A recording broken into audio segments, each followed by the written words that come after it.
Okay, previous ವಿಡಿಯೋದಲ್ಲಿ ನಾವು ಒಂದು ಸ್ಪ್ರಿಂಗ್ ಬೋಟ್ ಪ್ರಾಜೆಕ್ಟ್ನ ಕ್ರಿಯೇಟ್ ಮಾಡಿಬಿಟ್ಟು ಒಂದು API ಎಂಡ್ ಪಾಯಿಂಟ್ನ ನಾವು ಕ್ರಿಯೇಟ್ ಮಾಡಿದ್ವಿ. ಓಕೆನಾ, ಅಂದರೆ ಒಂದು ವೆರಿ ಫಸ್ಟ್ ರಿಸೋರ್ಸ್ನ ಕ್ರಿಯೇಟ್ ಮಾಡಿಬಿಟ್ಟು ನಾವು ಮ್ಯಾಪಿಂಗ್ನೆಲ್ಲ ಆ್ಯಡ್ ಮಾಡಿ ಅದನ್ನು ಪೋಸ್ಟ್ ಮ್ಯಾನಲ್ಲಿ ಟೆಸ್ಟ್ ಮಾಡಿದ್ವಿ.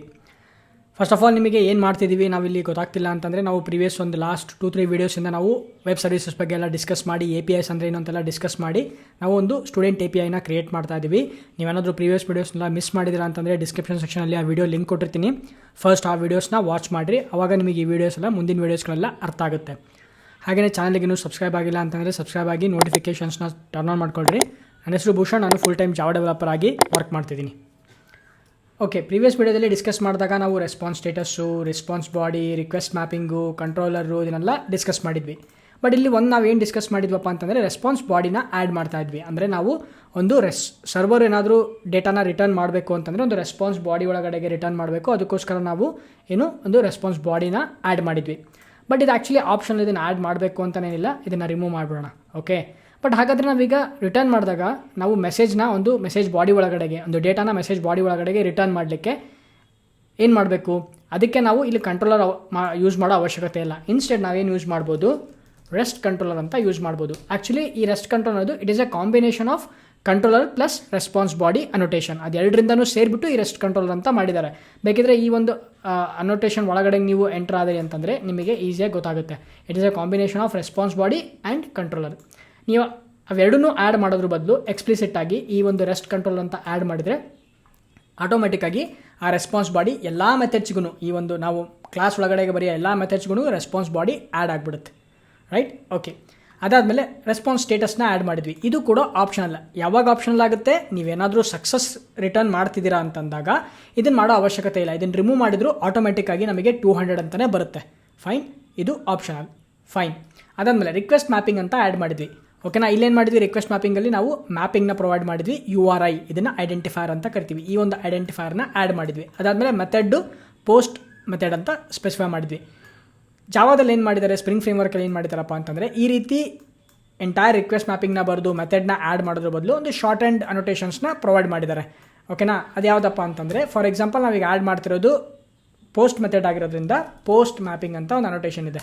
ಅದನ್ನು ಈಸಿಯಾಗಿ ನಾವು ಆ್ಯಡ್ ಮಾಡ್ತೀವಿ. ಓಕೆನಾ, ಅದನ್ನು ನೀವು ಓಪನ್ ಮಾಡಿದ್ರಿ ಅಂತಂದರೆ ನಿಮಗೆ ಗೊತ್ತಾಗುತ್ತೆ it's a combination of request method dot ಪೋಸ್ಟಿನ ಒಂದು ಫಾರ್ಮ್ ಆಗಿರುತ್ತೆ. ಓಕೆನಾ, ಇದ್ರ ಒಳಗಡೆ ಕೂಡ ನಾವು ಏನು ಮಾಡ್ಬೋದು? ಇಲ್ಲಿ URIನ ಪ್ರೊವೈಡ್ ಮಾಡ್ಬೋದು. /URI ಯಾವುದು? Register. Okay, let's save this. Okay, ನಾವೇನು ಮಾಡಿದ್ವಿ? ಕಂಪ್ಲೀಟಾಗಿ ರಿಮೂವ್ ಮಾಡಿದ್ವಿ ಕಂಟ್ರೋಲರ್ ಅನೋಟೇಷನ್ನ. ಅದ್ರ ಬದಲಾಗಿ ರೆಸ್ಟ್ ಕಂಟ್ರೋಲರ್ನ ಯೂಸ್ ಮಾಡಿದ್ವಿ.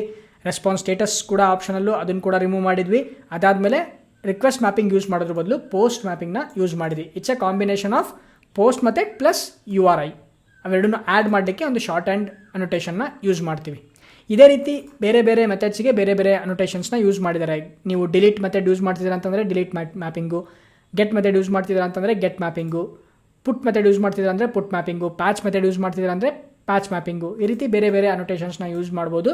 ಅದನ್ನು ಗೋಯಿಂಗ್ ಫಾರ್ವರ್ಡ್ ನಾವು ಯೂಸ್ ಮಾಡೋದಕ್ಕೆ ಶುರು ಮಾಡೋಣ. ಓಕೆ, ಇದರಿಂದ ನಾವು ಎಷ್ಟೊಂದು ಕೋಡ್ನ ರೆಡ್ಯೂಸ್ ಮಾಡಿದ್ವಿ, ಹೌದಾ? ಫೈನ್. ನೆಕ್ಸ್ಟ್ ಏನು ಮಾಡೋಣ? ಈಗ ಫಸ್ಟು ಕಂಟ್ರೋಲರ್ನ ಸ್ಟಾಪ್ ಮಾಡಿ ಒಂದು ಸಲ ರೀಸ್ಟಾರ್ಟ್ ಮಾಡಿ ಟೆಸ್ಟ್ ಮಾಡಿಬಿಡೋಣ. ಏನಕ್ಕಂದರೆ ನಾವೆಲ್ಲ ಚೇಂಜಸ್ ಮಾಡಿದ್ವಿ. ಎಕ್ಸ್ಪೆಕ್ಟೆಡ್ ಔಟ್ಪುಟ್ ಬರುತ್ತೋ ಇಲ್ಲೋ ಅಂತ ವೆರಿಫೈ ಮಾಡಬೇಕು. ಓಕೆ, ಅಪ್ಲಿಕೇಶನ್ ಸ್ಟಾರ್ಟ್ ಆಗಿದೆ. ಪೋಸ್ಟ್ ಮ್ಯಾನಿಗೆ ಹೋಗ್ಬಿಟ್ಟು ನಾನು ಮತ್ತೆ ಸೆಂಡ್ ಅಂತ ಕೊಡ್ತೀನಿ.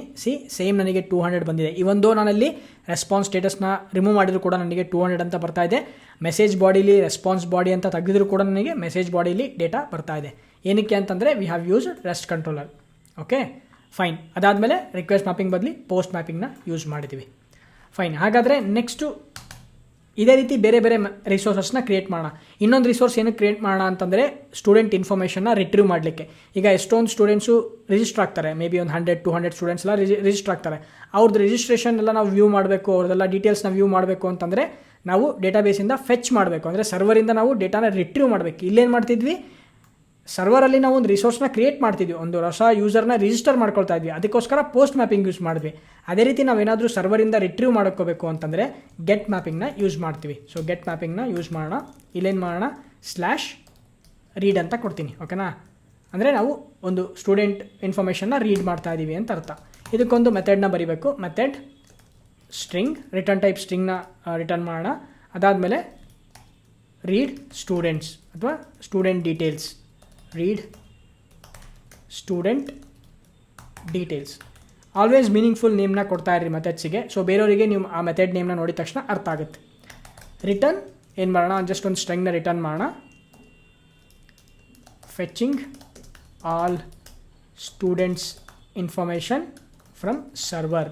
ಓಕೆ, ಸರ್ವರ್ ಒಂದು ಮೀನಿಂಗ್ಫುಲ್ ಮೆಸೇಜ್ನ ಆ್ಯಡ್ ಮಾಡೋಣ. ಈಗ ಸೇವ್ ಮಾಡೋಣ.